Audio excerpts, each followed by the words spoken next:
अरे वो घरवाइते तो देखती नु रे। का देखबे? अमो बांसुरी वाला वही बार हम खूने मुतरता नहीं।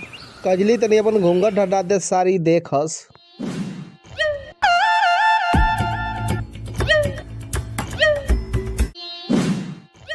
पापा एक तो एकदम करिया बिया, तावा के पेनी नहीं हर, घर में जाई तो एकदम अनहरिया लौकी। अरे रंग पर मत जाई, मुंह के डिजाइन देखी। अरे घर में रही तो एकदम सफा जाई। और वो घबराई मत, समझता नहीं ना। कहाँ रहे ले? बताए। बबी तोर नाम का बा?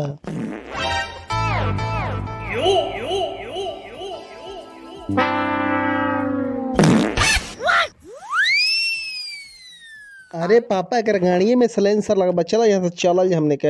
हाँ हाँ बेटा चला जा यहाँ से, जल्दी भागल जा।